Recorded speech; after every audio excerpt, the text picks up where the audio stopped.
Hello and welcome to this replay of How to Handle Difficult Clients, the webinar. For those of you who joined me live when we first broadcast this webinar, you will recall that the internet connection was atrocious, and while you could see the images, you could not hear me. So I am re-recording the content, and so I won't be able to take live questions.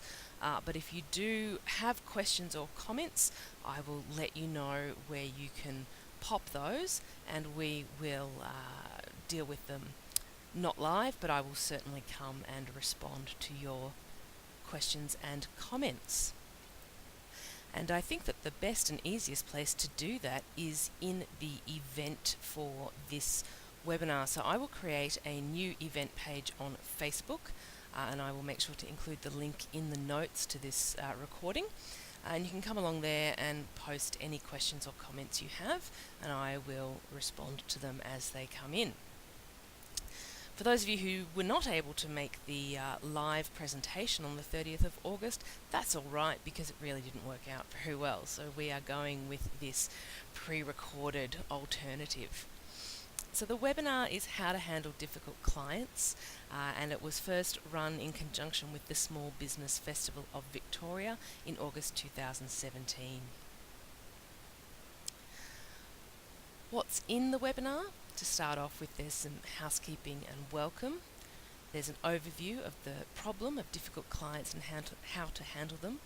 And then I'll move on to the good stuff, the reason you're here, and that is my tips and advice on how to handle difficult clients using the brief system. Now, normally I would then open up the floor to questions, but as I've said, that's not really practical on this occasion, so I will let you know where to go to pop your questions in the event page, and then I will let you know where to next. So, let's get started with who are the difficult people and who are the difficult clients.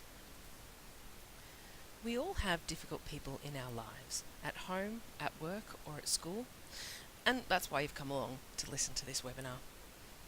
If you are anything like me, you know more than one difficult person, and you are finding it exhausting dealing with their drama all the time. I want you to have a think about one of those difficult people in your life, and what it's like to interact with them. How does it make you feel during the interaction when you know you have to see them? And how long does it take you to get back to your normal self after you've finished interacting with your difficult person? Now imagine how it would feel if they suddenly became easy to work with. I cannot teach you how to change them, unfortunately, but what I will teach you over the course of this webinar is how you can change the way that you engage with them, which in turn changes how they respond. When I say difficult people, who do I mean? Who am I talking about? Well, difficult people are loud. They tend to talk over others. Difficult people are repetitive. They repeat themselves loudly, drowning out all other conversation or comment. Have you ever felt like you've tried to help someone but they've just talked over the top of you and haven't stopped to listen to your suggestions and advice? Possibly that was a difficult person, or a person in a difficult moment. Difficult people change the topic to focus on themselves all the time, or, if you were already talking about them and their problems, the difficult person cannot or will not change the topic, and nor will they allow you to change the topic to something else. Difficult people call you repeatedly to have the same conversation. At work, for example, a difficult client might call you daily for an update on their order or their job, no matter what you've already told them about your system and processes and when they can expect delivery. I used to get this all the time when I was working as a lawyer. People would want updates when I had explained to them that it can take days or weeks for things to come through from the court. Difficult people complain a lot, often about things that seem trivial or irrelevant to you. They just keep going on and on about the same thing until you give in and agree with them or otherwise placate them. I'm hoping that those traits sound familiar when you think about the difficult people you're dealing with, and perhaps there are some additional traits that you've come across and seen repeatedly when dealing with difficult people. You can let us know in the comments over on the event page. and you should have that link in the email I sent out to you when I attached this recording.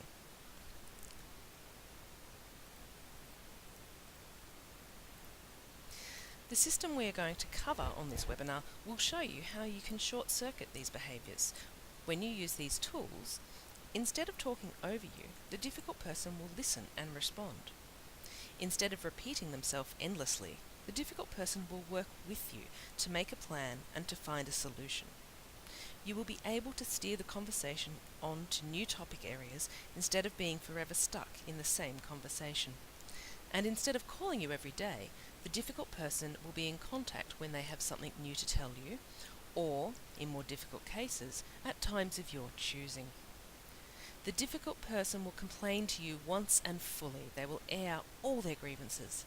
And then, instead of focusing on the problem, they will start to think about the solution. How does that sound? Does that sound like something that you would enjoy? It certainly has made my working life easier once I started to use these tools, both in my work as a lawyer and as a mediator and conflict resolution coach. The approach that I teach is based on meeting, identifying and fulfilling the difficult person's 3 core psychological needs. Those are to be heard, to be valued and validated, and to feel in control of their future, at least for a little bit. By showing the difficult person in overt ways that you are listening and that you have heard them, that you acknowledge their subjective experiences and the way those experiences have made them feel, and giving them some sense of control and self-determination, you will cut through the difficult behaviours, leaving the way clear for constructive communication. How do I know all of this? Well, I've done it countless times. For the last few years, I've been testing and tweaking this approach across all areas of my work. In my years working first as a litigation lawyer and then as a mediator, I have found that we all share these 3 core needs when it comes to conflict and communication: to be heard, to be valued and validated, and to have some sense of control over our future. Young or old, win, lose or draw, the way my clients experienced the process and outcome has more impact on their level of satisfaction than the actual result. For example, I have had clients win every legal point and have had a judgment in their favour, but they still feel vaguely dissatisfied and unfulfilled. At the other extreme, I've worked with clients who have lost their case, but who were able to accept the outcome and move on fairly easily because throughout the process they felt heard, valued, validated, and in control. This phenomenon of losers feeling content and winners feeling discontent piqued my interest not only as a lawyer and a mediator, but as a student of psychology. I began researching leaders in the field of mediation, conflict resolution, and dealing with difficult people. A few years ago, I was fortunate to meet Bill Eddy, founder of the High Conflict Institute. Bill, like me, is an attorney and mediator who, unlike me, specialises in family law matters. Bill has also worked as a therapist and so shares my twin loves of the law and human psychology. I learned Bill's framework and systems for managing what he calls high conflict personalities and began using them in my own practice as a lawyer and mediator. Over time, I came to the view that while Bill's framework and strategies are excellent when dealing with people embroiled in a divorce or in a workplace dispute, there was a gap in the timeline. What was missing, I felt, was a system or strategy for dealing with people who were at the very beginning of a disagreement and for diffusing that conflict before it got to the level of requiring intervention from lawyers, mediators and psychologists. And so the BRIEF system was born. BRIEF stands for Basic, Relevant, Instructive, Engaging and Final. The BRIEF approach shows you how to manage your challenging clients by keeping things basic, relevant, instructive, engaging and final. How do we do this? Number 1 is stick to the basics. For our difficult clients, anything new that they experience can send the same message to the brain as if something genuinely dangerous and threatening were ahead of them. So all of their most difficult behaviours come out as their mind is perceiving what you're telling them as a genuine threat. They don't realise it often, but their fight, flight or freeze response has kicked in and their instincts are overriding their logical, rational thought centre. When you set a good example by remaining calm and sticking to the basics, you make it easier for them to understand what is going on. Avoid using jargon and technical terms, and if you must use it, make sure you break it down and explain it in easy to understand, bite-sized chunks. Explain things step by step to your client or customer so they know what to expect. Being prepared for the next steps reduces the perceived threat level for the client, and therefore the difficult behaviour. So make it as easy as possible for them to follow your explanation. Consider giving them some written materials or a visual guide that they can take with them. You can then refer them back to that when they call you to ask about it again, which they will. The more they understand, the less threatening the situation is, and the less they need their defensive reactions, which generally lead to those defensive and difficult behaviours. Use plain English. Imagine you are explaining it to a 10-year-old. I know this feels tedious, but trust me, it will pay off in the long run. Get into the habit of checking their understanding as you explain things to them. There's a few ways you can do this. You might say, I just want to make sure I've explained that well. Can you tell me what you understand the process will be? That's a fairly overt way. Or a more subtle way of saying it might be, is that clear? Do you want me to go over any of that again? When you ask these questions, make sure you watch for body language and facial expressions that suggest something is not clear or they're not feeling comfortable with what it is that you're discussing, even if they say that they've understood it. If they are looking uneasy, reassure them. Reduce the perceived threat by saying something like, it's okay, sometimes I'm not very good at explaining things. I spend so much time talking to other lawyers, I forget to use my non-lawyer language. By owning responsibility for them not understanding what you have told them, you will sidestep the defensive responses and they will be more willing to ask for your help. Tell a story. Humans love stories. We love telling stories and we love being told stories. We remember things better when we are told them as stories. Storytelling engages different parts of the brain than simply listing the facts or reciting the rules. Here are a few ideas of how you can incorporate storytelling into your conversations with difficult clients. Tell a story about something that happened with another client, de-identified of course. Tell them about the first time you did the thing they are going to do. For example, the first time I went to this courthouse, I couldn't find anywhere to park and I nearly was late for my hearing. So now I make sure I go nice and early and park further away from the courthouse, leaving time to walk. On the topic of courthouses, I also like to tell people what to expect when they arrive there. Get in the habit of using similes and metaphors as well as storytelling when you're explaining things to your difficult client. So here's a few to get you started. When you arrive at court, you'll have to go through a metal detector and put your bag through an X-ray machine. It's like when you go to the airport and you go through security. Or, your affidavit is the foundation upon which the whole case is built. By using storytelling, similes and metaphors, you will take something that is new and a little bit scary and make it feel more familiar and make the client more comfortable. Then they bring their defences down and the difficult behaviours stop, or at least lessen. Step 2 is to keep it relevant. Your difficult client will have told you their entire life story, whether you wanted to hear it or not. Most of us tend to ignore the peripheral stuff that is not directly relevant or useful to whatever it is we've been engaged to do. I call that the client's junk mail. For the client, each and every detail of their story is vitally important. If you ignore or dismiss For the client, each and every detail of their story is vitally important. If you ignore or dismiss what they have to say, you will trigger their difficult behaviours.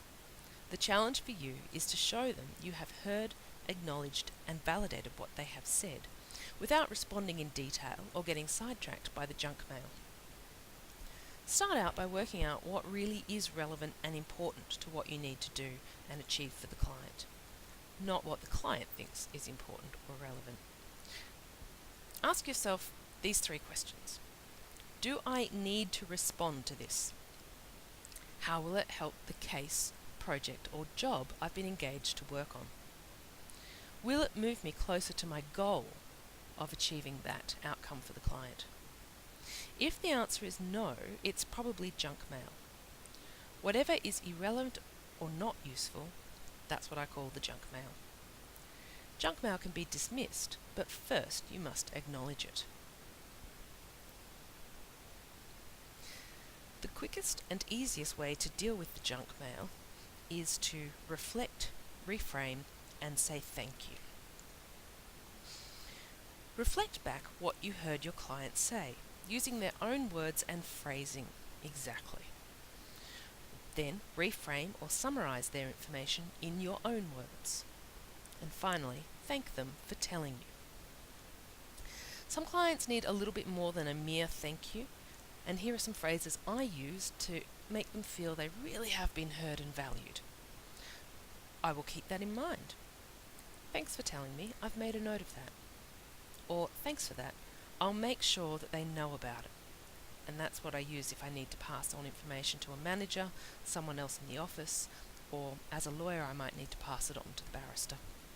So I will say something like, I will keep that in mind next time I speak to the barrister. This sends the message that you are taking them seriously. Often the difficult client cannot distinguish between what you say about their information, or the stories they're telling you, and what you say about them. For example, if you tell the client that a piece of information is irrelevant or not useful, they may interpret that as you saying the client is irrelevant or not useful. Now bear in mind it's not their fault, it's just their faulty wiring. They just conceptualize things differently than some other clients and professionals do. Rather than trying to rewire their brain, I find it's easiest to use these tools and techniques to short-circuit the problems and refocus on what is necessary. So how to redirect and refocus? Once you have acknowledged the junk mail, you can move on to the important, relevant stuff. Use the same reflect and reframe techniques that I just mentioned to show them that you have heard and understood, and to give the impression that you give all of their information equal weight. Even if we know you don't, sometimes you just have to give the client what they want so we can get what they need. So during the redirect and refocus phase, again you will repeat what they've told you using their own words and language, reframe or summarize their information in your own words to be sure you've got it right, and thank them for telling you. The third step in the brief system is to instruct. Now, for the lawyers among us, I'm not suggesting that you stop talking to or taking instructions from your client and make decisions on their behalf. I am not suggesting that you instruct yourself in their matter. Obviously, that would be completely inappropriate, unethical, and may well be in breach of professional obligations. But what I am suggesting is that you give your difficult client clear and precise directions on what you need them to do, how to do it, and when they must do it. The following techniques are great ways to give your client clear and concise instructions on how best to instruct you. 1. Give them something that they can control. Most difficult clients feel overwhelmed and out of control.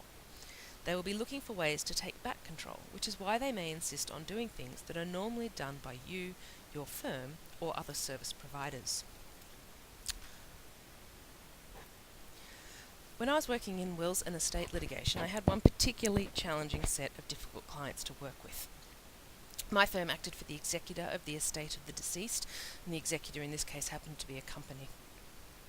The beneficiaries under the will were the deceased's nieces and nephews, all of whom were minors. The beneficiaries' mothers, who were the sisters of the deceased, were entitled to be consulted and involved in the administration of the estate on behalf of their children. These women wanted to control every aspect of the matter. They once sent me an email requesting a particular barrister act for the estate in an upcoming mediation. I explained that although I did know their preferred barrister, he was not a good fit for this matter since he didn't do a lot of work in this particular field, and we preferred to use one of the barristers who specialised in these types of claims. When it came time to sell the deceased's home, they wanted to be involved in every step of the process, even though this is typically the executor's job. They wanted to choose the selling agent and set the reserve price. They arranged painting and some minor maintenance, doing the bulk of the work themselves on the weekends, and paying for supplies from their own pockets when the executor deemed them to be unnecessary or excessive. The executor did not feel the work needed to be done, but the parents of the beneficiaries were adamant that it would improve the sale price, and so were happy to take on that job themselves. They cleaned the place top to bottom, rather than paying a contract cleaner, which the executor was inclined to do. And I remember joking with my boss that they would even want to choose the brand and colour of the toilet cleaner for the auction day. No blue loo for them, pink all the way. To keep your difficult client on track and stop them meddling things that are really your domain, give them clear and precise directions on what you need them to do and how they can do it. Make it easy for them to follow the instructions, and if the task is complicated or involves more than one step, break it right down into step-by-step directions, using plain English and avoiding technical terms, jargon or legalese. Imagine you are giving instructions to a 10-year-old. And if there really is nothing that they can do to help or progress the matter, see if you can't come up with something. Some busy work will keep them happy and feeling involved and in control. Step 2. Negotiate the timelines. Set a deadline, but make it a proposal and get the client's buy-in. The key here is to get the client to feel that they are in control of the timeline. For example, you need them to come into the office and sign something or make a decision about supplies. Instead of offering them one time to come in, Tuesday, 2 o'clock, or a vague time slot such as any time on Tuesday after 2, give them the option of 2 or 3 specific times and ask them to choose the one that best suits them. If you can, try weaving in some reflecting and reframing when you make the offer. For example, I know you have to pick the kids up from school, so how would Tuesday at 2:30 or 2:45 suit you? And then you can be at school by 3. Or, can you drop in on your way to work on Wednesday at, say, 8:15 or 8:30? Another way to get your client to take control of the situation is to give them the timeline and ask them how they can meet it. So an example, again from my experience as a lawyer, and I apologise to the non-lawyers, but this is what I know, and they always tell you to talk about what you know. So here's an example of how you might approach a client about a timeline. The certificate needs to be filed with the court by Friday, which means I need to send it in on Thursday. Can you get it back to me on Wednesday? Does that work for you? This approach feels really weird at first, and I've had many people tell me that they shouldn't have to negotiate with their own clients. But trust me, this approach works. And the reason it works is because it makes the client feel heard, valued and validated, and in control, at least to some extent. Remember, you are dealing with a fragile person who is prone to seeing the world as a hostile place. A little kindness and empathy will go a long way with the difficult client. Give them clear milestones that they can tick off. This will give them a sense of accomplishment and importance, which satisfies their 3 core needs: to be heard, to be valued and validated, and to be in control. And as silly as it seems, thank them and praise them for delivering. The 4th element of the brief system is to be engaging. An engaging tone and message will go a long way towards getting your difficult client to dial back their defensive, difficult responses and focus on what you need from them. Using an overly formal tone and language will make them feel threatened and defensive. Aim to be friendly, but not to be their friend. You are still providing a service with all the obligations that go with that status. Go for a warm, friendly tone using plain English and avoiding technical jargon. Being friendly to a difficult client is often the most challenging step in the brief approach, especially when they are in full defensive mode. Your natural impulse is to defend yourself, vent your anger and frustration at them, and give them some hard truths. Of course, any of those responses from you will confirm the client's perception of threat and danger, leading to more difficult behaviours, and thus the cycle continues.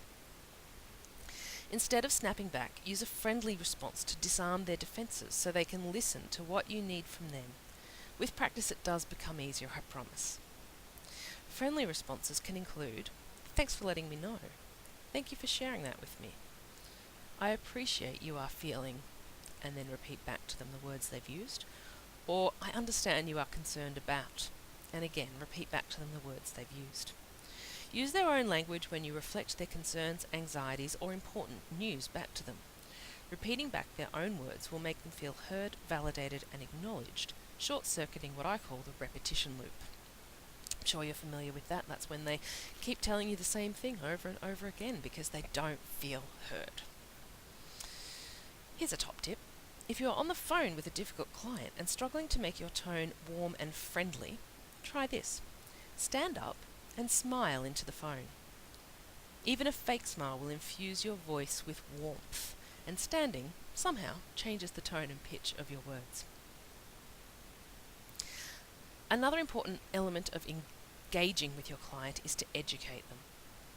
Give your difficult client enough information for them to understand where you are in the process, what comes next, and how far they still have to go. But don't give them so much information that they become overwhelmed, because feeling overwhelmed is another type of threat in the mind of the difficult client. Explain to them why you are doing things the way you are, but again, stick to the basics. Keep it relevant. Use that plain English. Correct any misunderstandings or misrepresentations in a gentle and kind way. Use stories, metaphors, and similes to get your message across, and check their understanding before you move on to the next topic of discussion. Keep your message brief and use neutral language wherever possible. If their language is full of blame, accusation, and defensiveness, when you're in the education mode or part of the process, instead of reflecting back their exact words, you are better off reframing into neutral, factual language.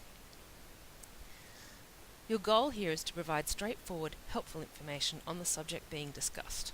Keep it simple, useful, and relevant. If you are responding to their junk mail, you can still give some useful information that redirects them back to the relevant issues. Another part of maintaining an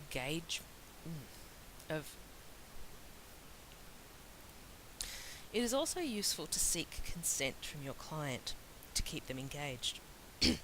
Before you move on from each topic of conversation or set of instructions, check in with the client and get their buy-in. If you sense any hesitation or confusion, take them through it again. Say it in a different way using different words.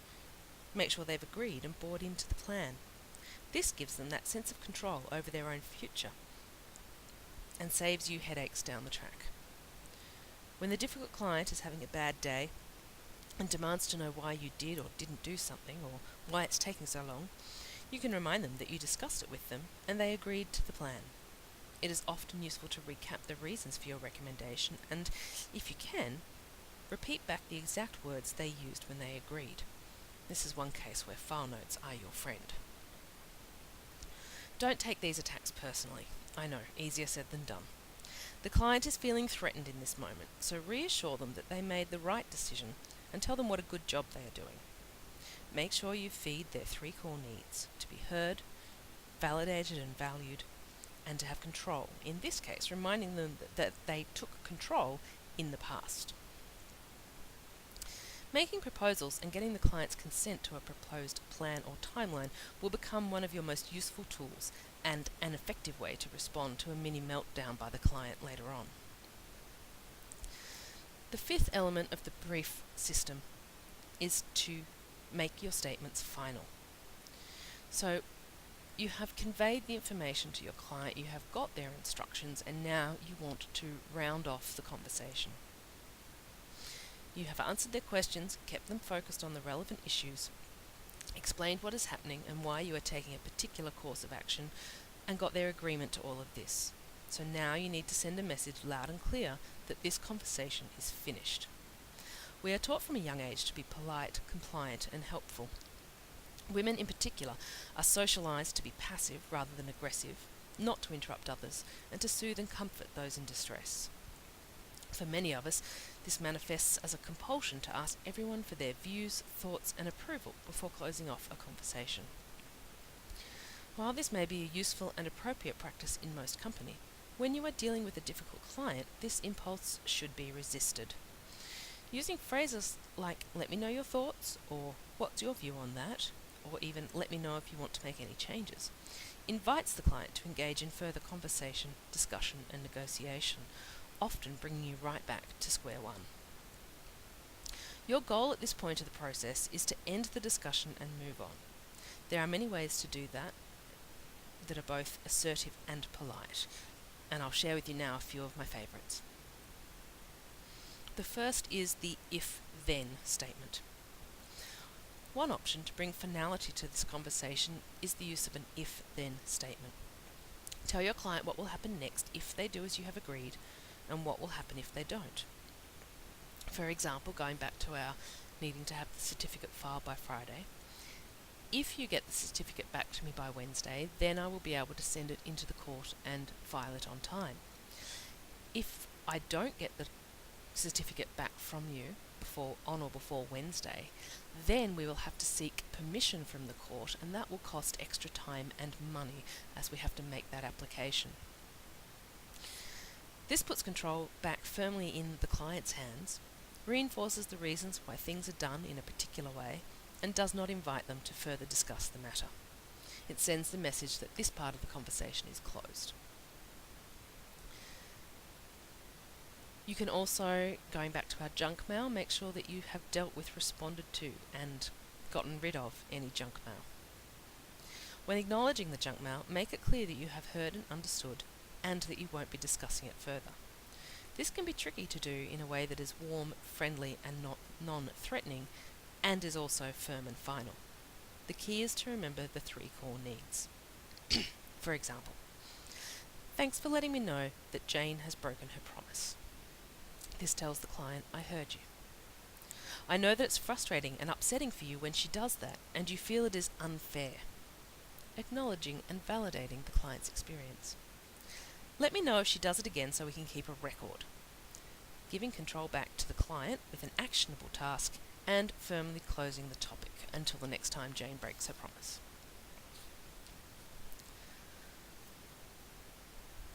Another way of making statements final is to confirm deadlines. Earlier, we talked about negotiating a timeline with your difficult client. When you close off the conversation, reiterate the deadlines with as much precision as you can. So instead of "by Friday," you will say "no later than 5 p.m. on Friday this week," or give a specific date if you can. If you are meeting with them, be clear about where and when you will meet them and what they are to do if they are running late. For example, are they to call your office or call your mobile? Do think carefully before giving your mobile number to a difficult client. Once they have it, they won't be afraid to use it. Confirming the agreed deadlines and recapping the what, where, when, how of what is to happen next shows the client that you have heard, understood, acknowledged, and validated their experience, and that this conversation is closed and there is no more room for negotiation.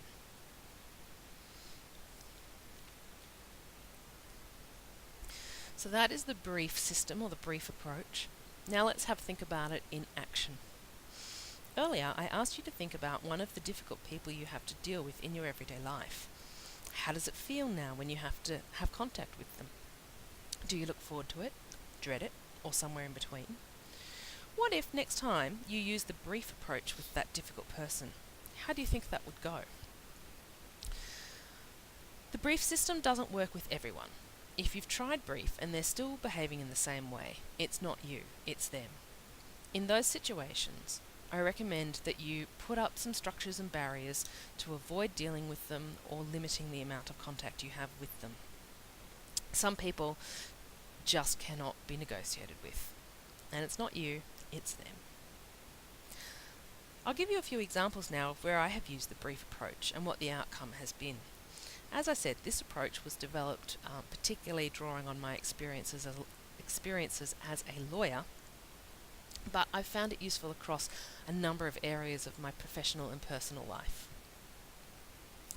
A lot of people these days contact me looking for help with a difficult person or situation, and sometimes I can tell that the caller themselves is a high conflict or difficult personality type.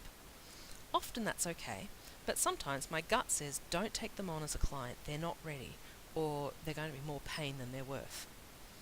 I had a call like that recently. I stuck to the basics, repeating back a summary of what they'd told me. I informed them of the steps required before mediation was possible. At the same time, I expressed empathy, saying, "That sounds frustrating, and I know what you mean, the system is slow."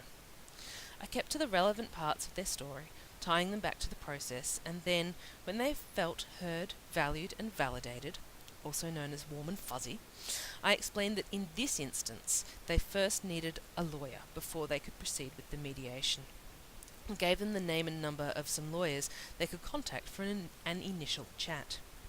I again empathised with them over the frustration of having to first take that step, and remained firm that there was nothing else I could do.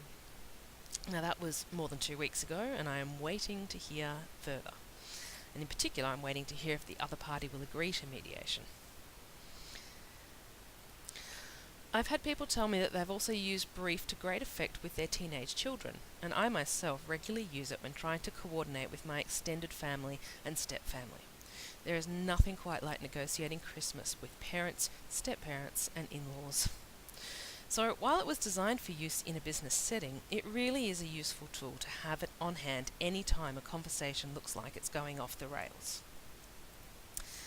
Now, as I said, this is the point where I usually throw the floor open to questions, but since we are pre-recorded and not live, I will invite you to come into the event that I've set up for this replay and post your questions there. So the next slide you will see will have the very user-friendly address for the Facebook event, and also you will have received the link in your email when I sent out the link to this recording. So please do come across to that event page and pop any questions you may have in the comments box, and I will be sure to come in and respond to them as they come up. So, thank you so much for joining me on this replay of the webinar. If you have any questions or would like some help in working out how you can apply the Brief system to your difficult clients, or perhaps you're interested in some further training or some one-on-one coaching, by all means, please get in touch and we can have a chat about how and when to use the Brief approach and what further training or support might be best for you. Thank you so much for joining me today. I look forward to seeing you over in the event page with any questions or comments you might have. I think that's everything. Until next time, this has been Beck, the Everyday Mediator.